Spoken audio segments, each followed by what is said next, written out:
Mhm.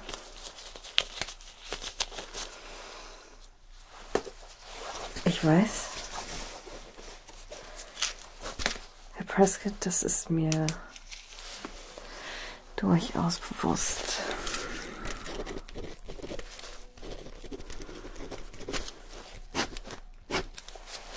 Ja, trotzdem bin ich hier.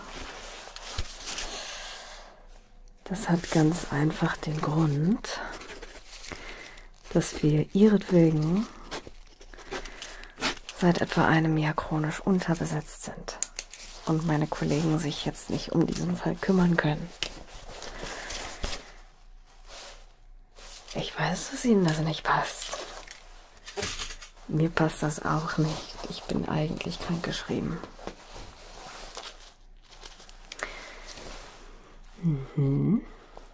Alternativ sterben uns ja sonst unsere Organismen weg. Und das ist, glaube ich, auch nicht in Ihrem Interesse.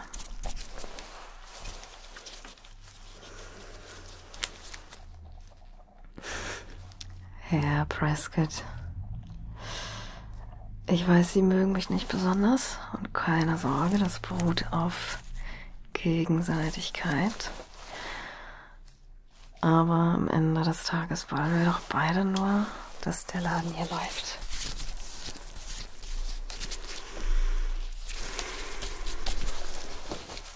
Mhm.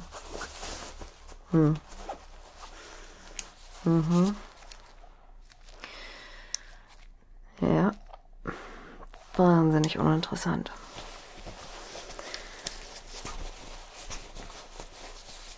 Das können Sie gerne machen. Sie können mir auch gerne, wenn Sie das möchten, eine halbe Privatarmee vors Fenster stellen. Das wird aber nichts daran ändern, dass Sie keinen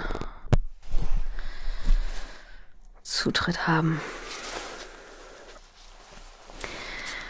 Aber zu unserem Entertainment würde das natürlich beitragen. Fühlen Sie sich also frei, hier jemanden vorbeizuschicken.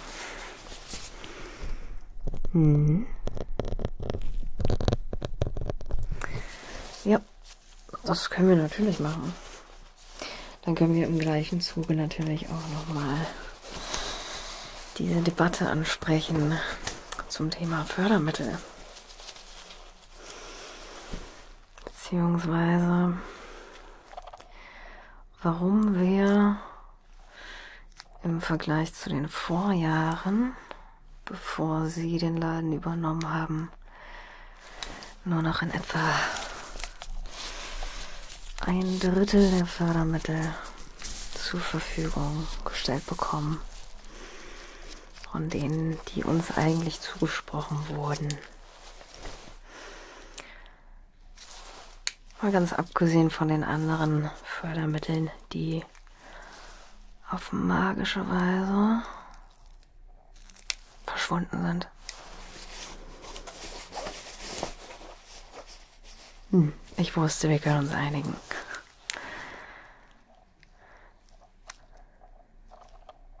Nein, und das habe ich Ihnen auch schon mehrfach gesagt. Viren, die den menschlichen Körper angreifen, haben auf diese Organismen keine Wirkung. Sonst wäre ich jetzt nicht in meinem Labor.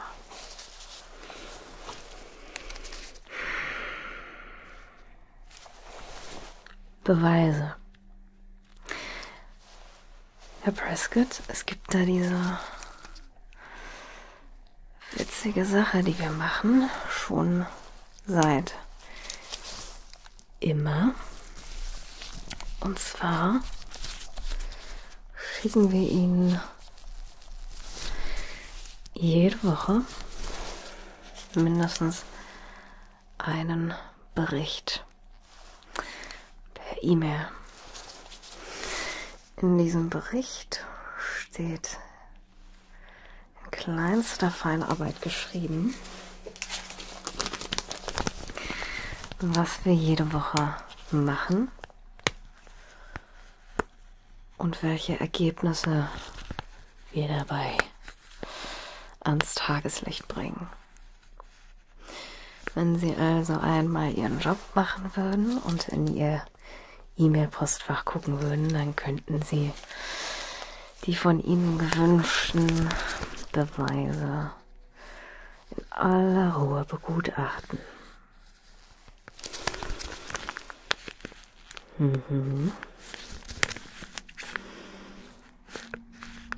Da stehen alle möglichen interessanten Dinge drin.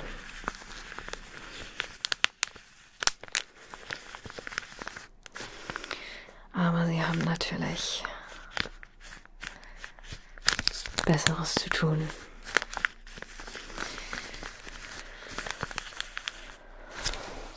Sie können mir vertrauen, dass ich weiß, wie ich unsere kleinen Freunde am Leben halte. Ich weiß, dass Sie nicht einmal Ihre Büropflanzen regelmäßig wässern können. Deswegen nehme ich da ungern Tipps von Ihnen entgegen. Das nehmen Sie mir bestimmt nicht übel.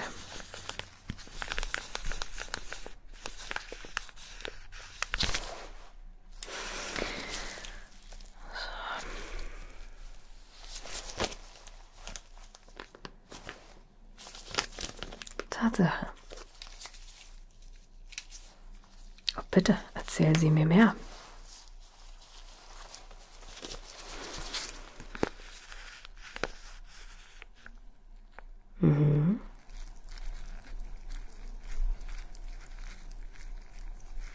Und wer war dafür verantwortlich?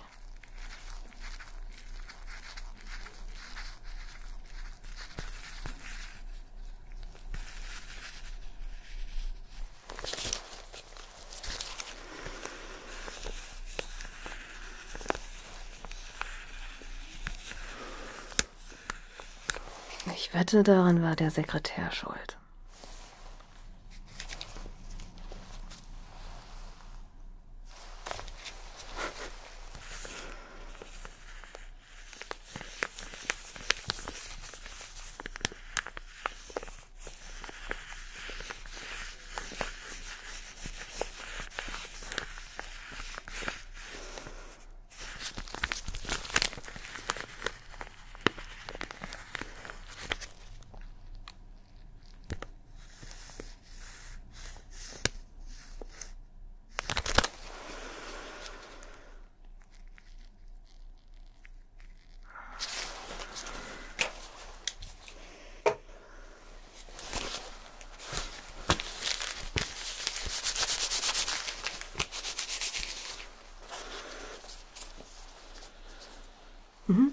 Ja, natürlich. Natürlich bin ich da. Bin äußerst interessiert an dieser Geschichte. Das nehmen Sie mir doch jetzt nicht wirklich übel.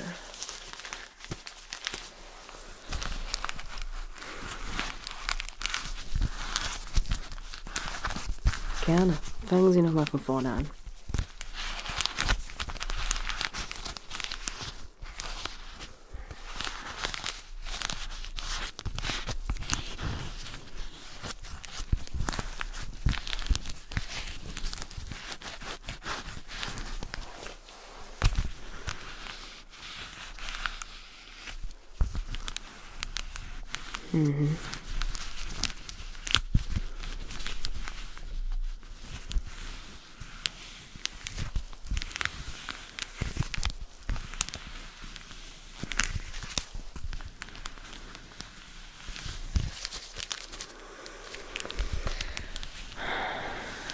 Herr Prescott, ich weiß, Sie haben immer viel um die Ohren.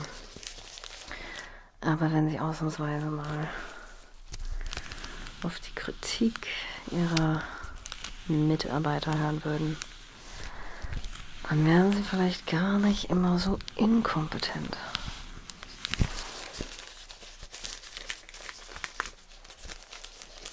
Sie können mich betiteln, als was auch immer Sie mich betiteln wollen.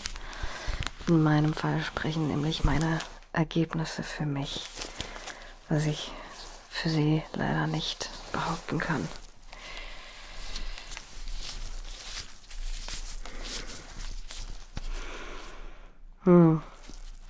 Natürlich.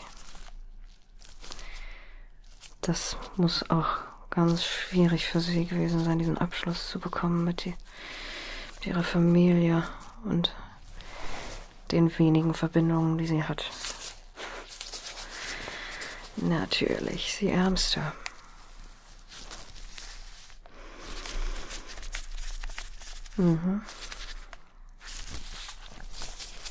Und ihr Bruder, natürlich. Erzählen Sie mir doch gerne aus seiner Geschichte.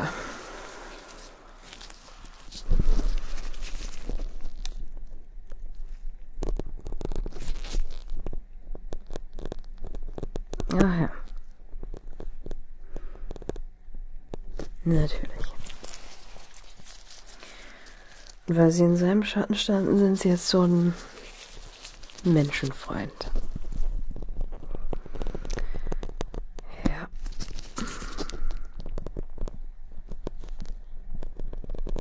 Natürlich.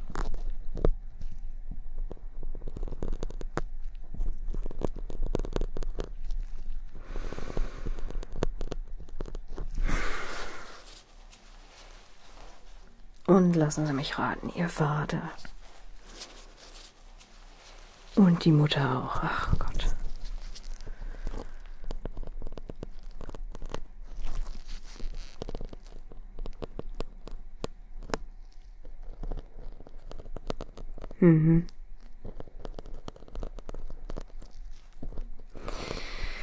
Ja, das erklärt aber nicht, warum Sie mit Ihren 45 Jahren ein Verhalten an den Tag legen wie ein 16-Jähriger, dessen Eltern ihm keine Aufmerksamkeit geschenkt haben. Es tut mir auch leid für Sie, aber Sie sind jetzt nicht mehr in dem Alter, wo man das entschuldigen kann.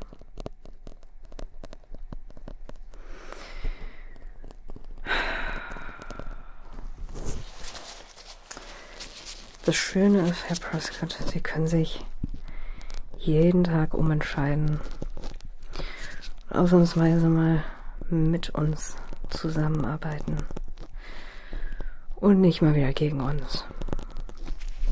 Glauben Sie mir, da hätten Sie auf einmal ganz viele Freunde hier.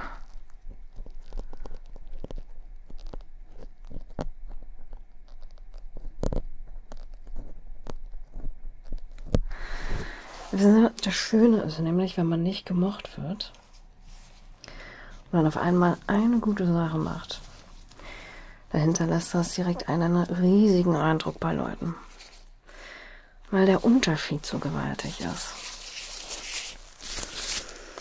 Wenn sie immer gut und nett sind, dann ist eine weitere gute Tat fast nichts Besonderes mehr. Was nicht heißt, dass man nicht gut sein sollte. Aber das Schöne für Sie ist, dass Sie damit einen sehr guten Eindruck hinterlassen könnten, wenn Sie auch nur ansatzweise mal ein bisschen Nettigkeit zeigen.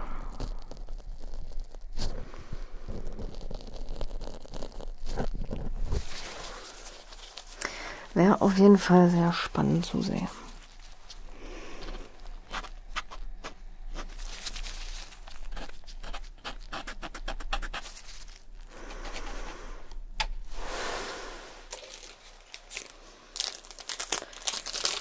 Das ist auch... Ja. Und wissen Sie was? Das können Sie doch direkt auch mal Ihrem Sekretär erzählen. Bitte. Super, das ist doch eine großartige Idee. Auf Wiederhören. Oh mein Gott.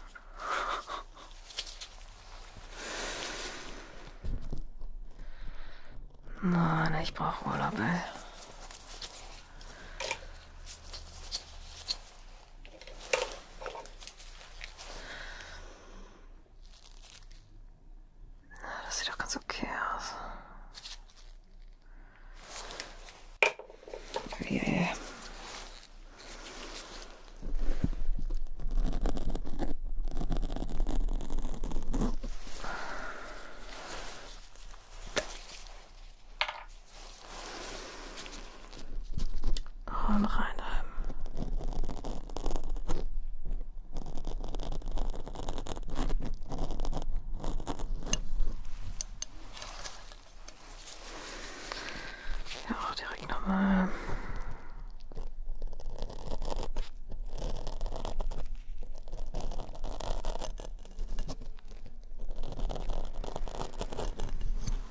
Na, wunderbar.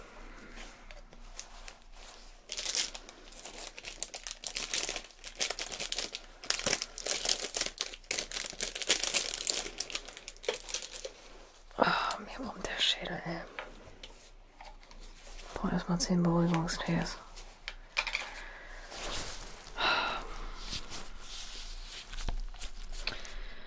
Was haben wir denn hier? Das sieht doch gut aus.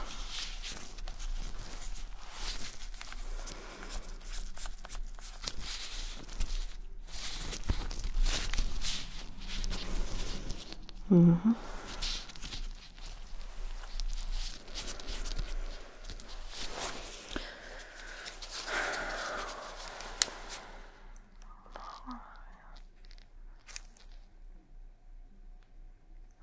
Okay. Bisschen langsam die Reaktion. Dauert mir ein bisschen zu lange.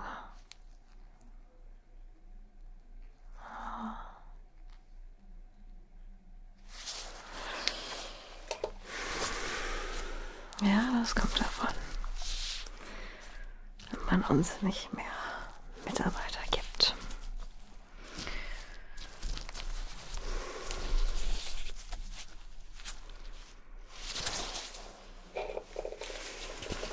Ja, einmal drüber.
So, okay.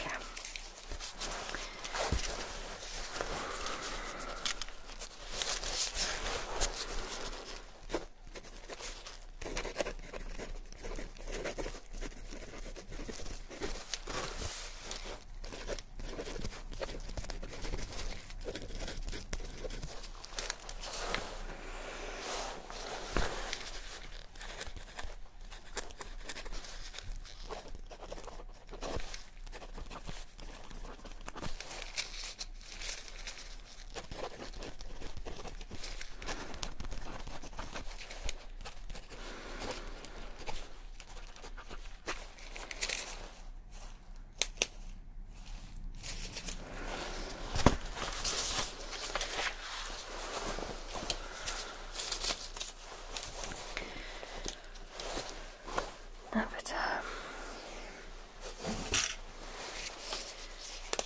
Haben wir das doch